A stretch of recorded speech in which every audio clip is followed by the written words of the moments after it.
Hello મિત્રો, કેમ છો બધા? મજામાં જશો અને હું પણ મજામાં છું. આજે આપણે બનાવવાની છે એકદમ પોચી રૂ જેવી સુખડી. તો સુખડી બનાવવા માટે જો આપણે ભાખરીનો કરકરો જે લોટ આવે છે ને એ લઈ લીધો છે. બહુ જાડો ન હોવો જોઈએ, મીડિયમ હોવો જોઈએ. અને આપણે ઘરનું દેશી ઘી લઈ લીધું છે. તો આપણે ઘીને અને લોટને સરસ મિક્સ કરી દેવાનું છે. સરસ મજાનો મિક્સ થઈ જાય પછી આપણે ગેસ પર મૂકી દઈશું અને ધીમા ગેસે મસ્ત મજાનો શેકી લેશું.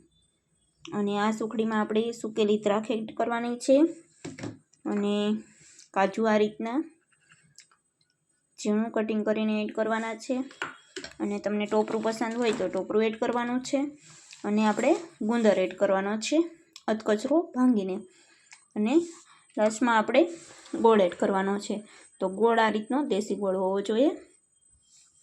તો આ બધી વસ્તુ આપણે એડ કરી દેવાની છે. પછી અત્યારે પહેલાં આપણે લોટ સરસ મજાનો શેકી લઈશું. અને આની પહેલાં આપણે લાડવાનો વિડીયો પણ મૂકેલો છે. તો એ પણ લાડવા આપણા ખૂબ જ સોફ્ટ પોચા રૂ જેવા લાડવા તૈયાર થયા હતા. અને આ વખતે આપણે સુખડીનો વિડીયો મૂકીશું. સુખડી અને લાડવામાં ઝાઝો ફરક નથી રહેતો શેકીને લોટમાં બનાવો તો. પણ આ આપણે પીસ પાડીશું ઢેફલી. તમને જેવા પસંદ હોય એવા નાના મોટા ઢેફલા તમે તૈયાર કરી શકો છો. અને બાળકોથી લઈ સૌને પસંદ આવે એવી શિયાળામાં કોઈ ઘી ખાઈ ન ખાય તો તમારે આ રીતે સુખડી કે લાડુ બનાવીને દેવાના, એટલે બધા જ ખાઈ લે. તો હાલો સરસ મજાનું શેકવા મૂકી દઈશું આપણે લોટને. ગેસ કરી દઈએ ચાલુ. જો ઘી મેલ્ટ થઈ જાય ને એટલે આ રીતનો આપણો લોટ તૈયાર થઈ જાય છે. અને આને આપણે ધીમા ગેસ પર શેકતું રહેવાનું છે જ્યાં સુધી સરસ મજાની સ્મેલ ન આવવા માંડે અને થોડો કલર ચેન્જ ન થઈ જાય ત્યાં સુધી આપણે શેકવાનો છે.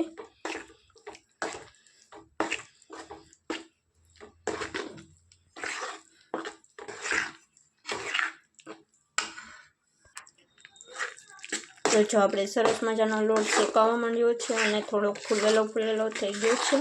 અને કલર પણ થોડો ચેન્જ થઈ ગયો છે, તમે જોઈ શકો છો. આ રીતના થોડો છૂટો પડવા માંડ્યો છે. હજી આપણે થોડી વાર માટે શેકવાનો છે. લોટ શેકાય ત્યાં સુધીમાં આપણે ગુંદને આ રીતનો અધકચરો કરી લીધો છે. અને આપણે લાસ્ટમાં લોટ શેકાય છે પછી એડ કરવાનો છે.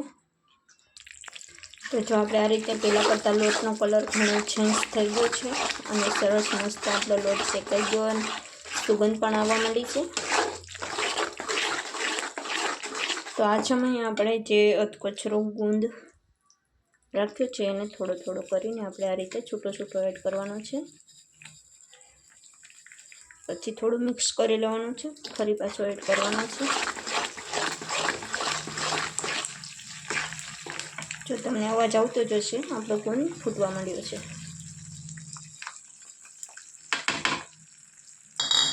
તો આપણે બધો જ ગુંદ એડ કરી દીધો છે.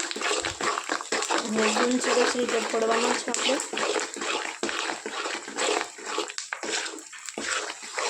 જો આપણો ગુંદ ફૂટવા માંડ્યો છે અને આમાં સરસ કણી દેખાવા માંડી છે તમને.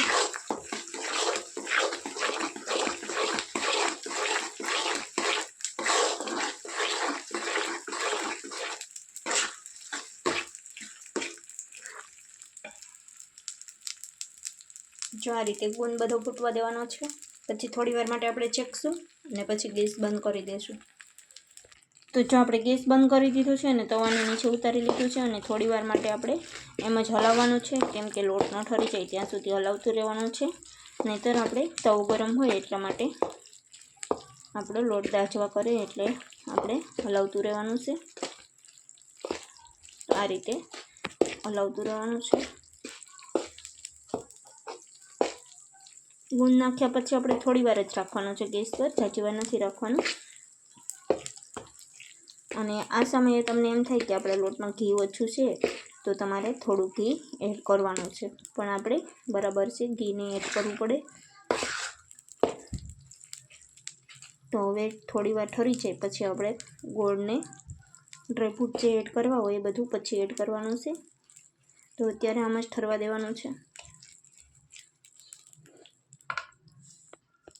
તો જો સુખડીમાં કોઈ દ્રાક્ષ નહીં એડ કરતા હોય, પણ સુખડીમાં દ્રાક્ષ એડ કરવાથી સુખડીનો ટેસ્ટ એકદમ મસ્ત આવે છે અને 100 ગણો સ્વાદ વધી જાય છે. તો એટલા માટે આપણે સૂકી દ્રાક્ષ એડ કરી છે અને થોડું એવું મિક્સર ગરમ હોય આપણું જે આ સુખડીનું બેટર થોડું ગરમ હોય ત્યારે આપણે એડ કરી દેવાની છે.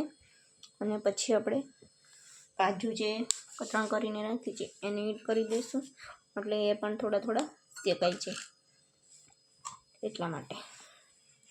તો આ રીતે આપણે કાજુને પણ થોડા શેકાય છે એટલે એડ કરી દેવાના છે. અને ગોળ હજી આપણે સાવ સરસ ઠરી જાય ત્યારે એડ કરવાનો છે. તો થોડો આપણે કાજુ બદામનો પાવડર કરીને રાખ્યો તો એને પણ એડ કરી દઈએ, એ પણ સરસ શેકાય છે. તો હવે આપણે એડ કરવાનો છે સૂંઠ પાવડર અને કાટલાનો પાવડર, જે શિયાળા માટે ખૂબ જ હેલ્થ છે અને આપણી જે બોડીમાં ઠંડકનું પ્રમાણ વધારે હોય, શરદી ખાંસી વધારે થતું હોય એને આ પાવડર નાખવાથી રાહત મળે છે અને ઓછું થાય છે શરદી ને ઉધરસ ને એવું. અને આટલા ડ્રાયફ્રૂટો બધા નાખતા જ હોય છે, પણ પાવડર કરીને નાખો તો કોઈને દેખાય પણ નહીં અને ગણ પણ થોડું વધારે કરે, એટલા માટે કોઈ કાઢીને નહીં. એટલા માટે આપણે વધારે ડ્રાયફ્રૂટનો પાવડર જ એડ કરવાનો હોય છે, ડ્રાયફ્રૂટ ઓછા એડ કરવાના. તો આ પાવડર પણ એડ કરી દઈશું, એને પણ સરસ મિક્સ કરી દઈશું. પછી આપણે ગોળ એડ કરી દઈશું. તો મિક્સ થઈ જાય પછી આપણે અત્યારે નવશેકો ગરમ છે, વધારે ગરમ નથી. હવે આપણે ગોળ એડ કરવાનો છે. આ પાવડર નાખ્યા પછી સુખડીનો સ્વાદ 100 ગણો વધી જાય છે અને સ્મેલ પણ સરસ આવે છે.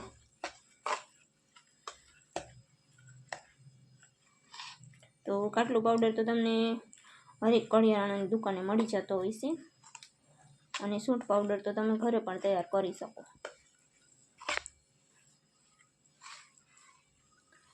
તો હવે આપણે આમાં જે ગોળને આ રીતે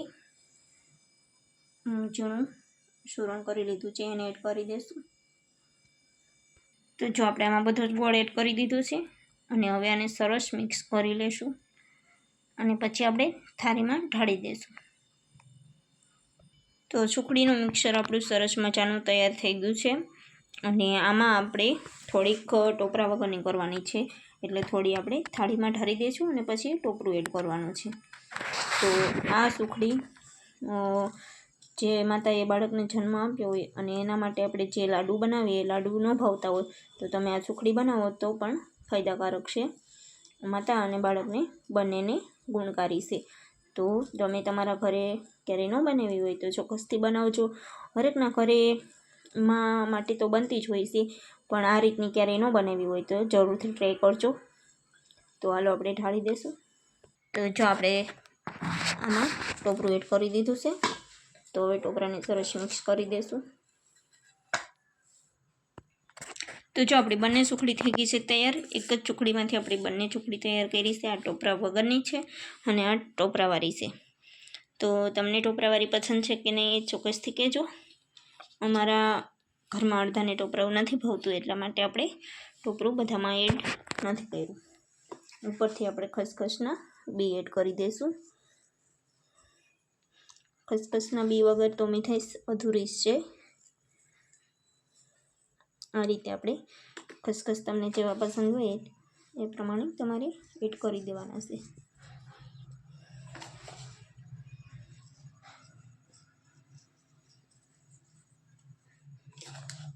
તો આપણી બંને સુખડી છે રેડી.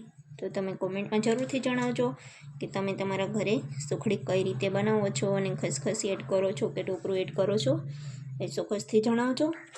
તો હાલો બધા સુખડી ખાવા. તો ફરી મળીએ નવા બ્લોગમાં, ત્યાં સુધી બાય બાય.